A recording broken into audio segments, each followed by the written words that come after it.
and welcome back to Totally Car Mad.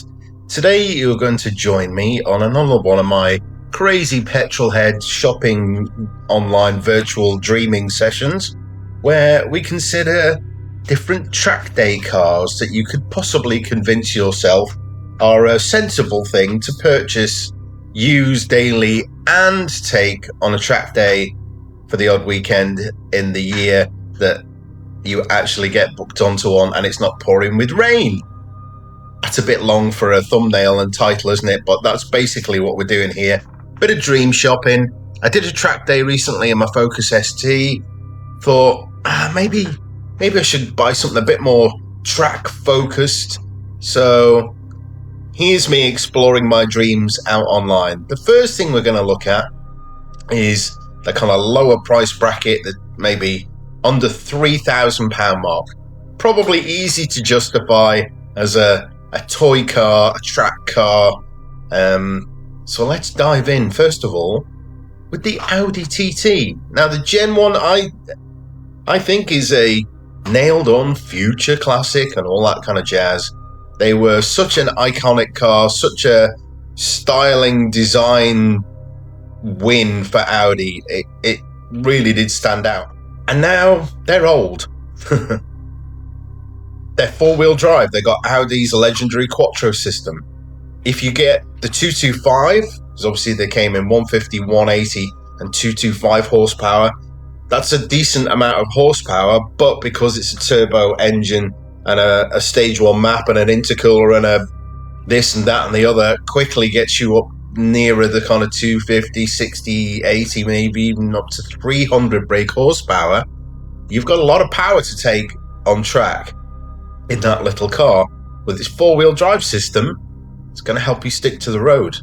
There's quite a lot of videos of people who've got buying guides for these, all the bits to look out for, the Haldex on the four-wheel drive and this, that and the other. So if you want to know what to look for, check one of those videos, or I might do one myself. But they're quick car, out of the box, 225, but obviously easy to get that power increases, and you've got four-wheel drive as well. So let's have a little look at the cheapest one here. 999 of your finest English pounds, just over 100,000 miles, and the words we all want to see: engineer owned since 2018. Now you know that is code for absolutely no service history whatsoever. It may well have been engineer owned, and it may have been absolutely mollycoddled and looked after. I mean, certainly the engine bay looks very clean. It's it'll all look standard airbox and things on there. There's no great big red pipes and all that kind of stuff. It does look very stock, so it may well have been somebody's baby, nicely looked after. Maybe at £999, that could be a little bargain that you could justify. You could chuck it around a track and hope for the best, and hope that the engineer was a good one. But it just shows you what you can get. £1,000, going up a little bit more. He's got a Cat D there, but I mean, does that matter if it's a track car? Maybe you could stand out with a red one. Don't see many red ones on the road. Near me, there's it looks a bit like bright orange, kind of a darker colour than the kind of Porsche Speed Yellow. Not many of them knocking about. There's an orange one and a yellow one, almost within a few yards of each other. Quite unusual. Red's quite unusual as well. Right, Audi, they're all kind of the same inside. You know what you're getting with an Audi. Decent cars. I think that is a good, cheap, justifiable, usable, daily track weapon. What do you think? Let's have a look at a slightly higher price bracket now. Okay, so our next price bracket, we're looking under 10k, from sort of 5-6 grand upwards. At thought we'd have a look at Scooby. We all know their Rally Heritage. Again, kind of all-wheel drive, lots of power, very tunable. You can quite often pick up a car that's had a few slight mods and maybe a map that gives it way more power than it did out the factory. I think most of them are around the sort of 240, 260 mark. Maybe you can pick up something close to 3 or 320 or something like that. So you can get quite a powerful car with that grip, and something pretty cool going up in price, all that kind of stuff. So looking here, you know, $8,000, it's got 125,000 miles, but again, a lot of them have had rebuilds and stuff like that, so you need to look into each car. This one's got 89,000 miles. You know, quite often they've been lowered and upgraded suspension. There we go. BC Racing suspension all round, 290 brake horse, dynoed. So that's quite a tasty car for $8,000. Let's have a look at a little bit more detail. So many different gens of Scooby. The last one I had was the Hawkeye, the 2.5. A lot more refined than the early ones. I had one of the very early, like a 95 or 6 or something like that. I used to have as well, the 2 litre. They felt a lot more agricultural, a lot more, I don't know, rally than these. But this is still a 2 litre, well proven by this age. Don't know, what's this one? A blob eye? I think it's blob, bug, whatever it is. Who doesn't love a Scooby with gold wheels and a big wang on the back, eh? That is a cracking car. Quite fancy that myself, actually. I'm thinking of getting rid of 2 or 3 of my cars at the moment. Got a 911, a Boxster, and a Focus ST.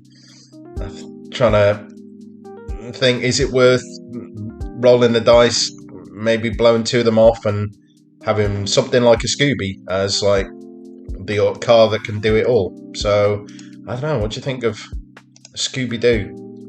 You got the newer shape one. I wasn't really a fan of them, but starting to like them now. You know, it's a hot hatch, isn't it? Good practical boot there. I like those wheels. Gotta love a Scooby in blue with gold wheels. Doesn't get any more Scooby than that, does it? I think, let's just have a look at the numbers. What's the scores on the doors on a Scooby? 0-60 in 5.6 seconds. I mean, 221 horsepower doesn't sound good, but most of them been razzed up a bit, haven't they? Like that other one was like 290. This one's got 4 Pirelli P0s fitted.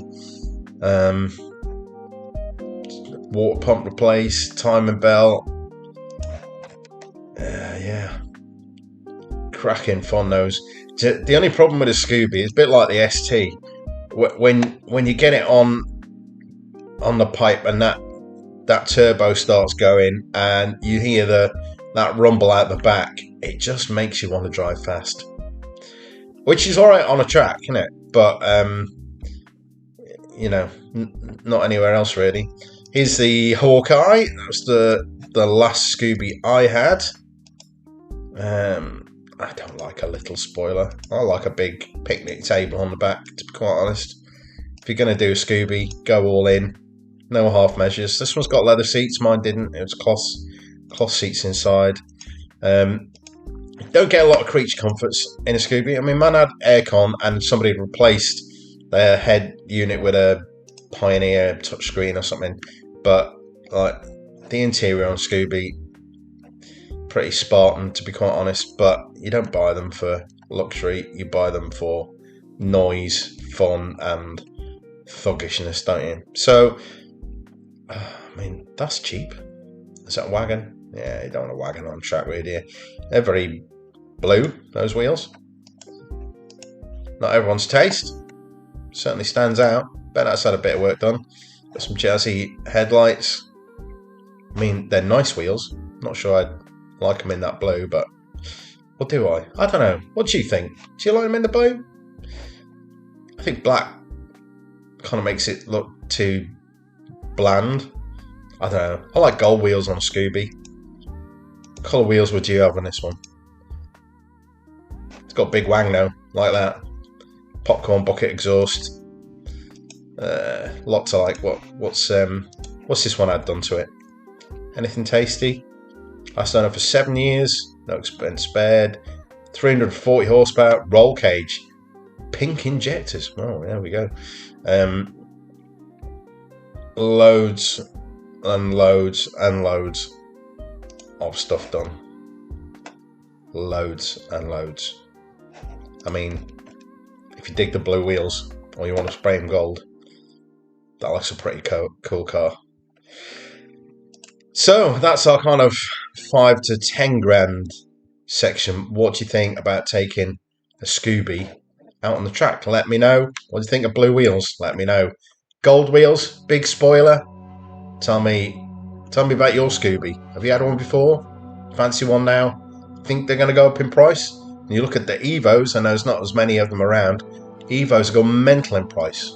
Surely with the following Scoobies I've got and the amount of them that's been engine detonated, they've got to be a future banger in the price bracket. Surely they're going to go 15 grand at some point, 20 grand for a normal one. I don't mean one that kind of 3-door, 2-door ones or something. I'm talking your average Scoob WRX. Surely they're going to go big on price soon, aren't they? I think the prices are climbing already, but I don't know. Look at this price tracker on the end here. You can see this one went on the market in July.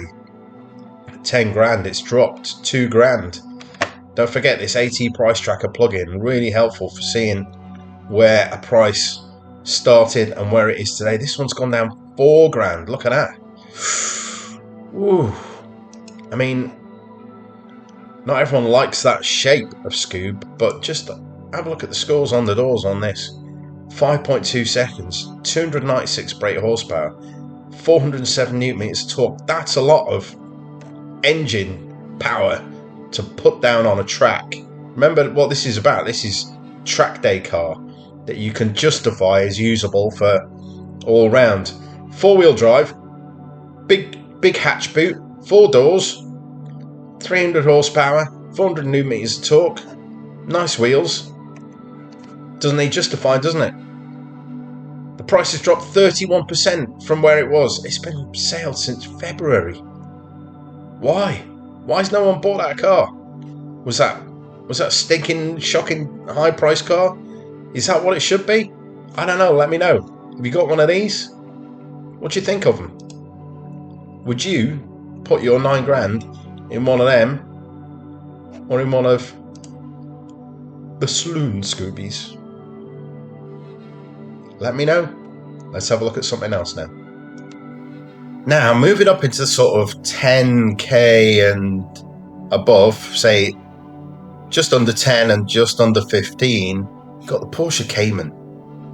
Now, if you go for a base model 2.7, you don't get all of the risks associated with the S, with the 3.4, which has the bore score and IMS issues, especially the bore score. That 3.4 engine seems to be one of those that inevitably is going to need a 10 grand rebuild at Hartech.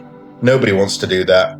The 2.7 doesn't seem to suffer with that bore scoring issue, certainly not to the degree that the 3.4 does. So it's a safer bet. It's still a pretty quick car. There's not actually that much between them in terms of power. Cayman, mid-engined, rear-wheel drive, exciting, kind of nimble handling car. I've got a Boxster, which obviously was the precursor to the hardtop version of the Cayman, and they are just such a phenomenal drive because of the mid-engine balanced setup compared with the 911, which feels a lot more nose light and tail waggly. So the Cayman that's going to be great fun to have on the track. And you can get an example for under 10 grand. I mean, look at this. 8.5. We'll steer clear of that one at 4,900. There's obviously something major wrong with that one. But here, 8.5, 8,99999. We're looking at cars here just under £10,000 and not, moon and back mileage. That one's got 140,000, but these just over 100,000 miles. Let's have a look at this one for just under 10 grand. I mean, that is a fine looking car. Looks like it's had like an Apple Play stereo head upgrade. Still looks like a cool car today. I've not driven a Cayman, but I know from driving a slightly older 911 and slightly older Boxster that actually the difference between them when you're in the car, it's hard to justify the huge upgrade in price to get the 911 over the Boxster Cayman platform. 0 to 60 in 6 seconds, 245 brake horse, and a reasonable 30 miles per gallon. Now you can justify that, can't you, to your significant other half, that it's a sensible car that you can use on the track. Porsche Cayman, will it be worth more in the future? Well, every Porsche in history has hit the bottom, gone back up again. I don't think there's a Porsche that's ever stayed at the bottom and never gone back up. You look now even at the 924s and things like that nobody really loved. 924s are becoming kind of cult popular and rising in price. So Porsche Cayman, that's a good place to put 10,000 quid if you want a fun car that you can track. You can pay a little bit more, maybe get a bit less miles. These are nice car, linear 6-cylinder engine, no kind of turbo boosting and blowing up turbos and things like that and trying to rinse the last HP out of it. You kind of get what you get with a Cayman. You can maybe improve it by a few horsepower here and there, but it's going to cost you a few quid on exhausts and things like that. But why not just keep it stock? It's built to handle, it's built to drive fast. Enjoy it for what it is. What do you think of the Cayman at that price? Anything else you'd go for around the 10 grand mark? Let me know.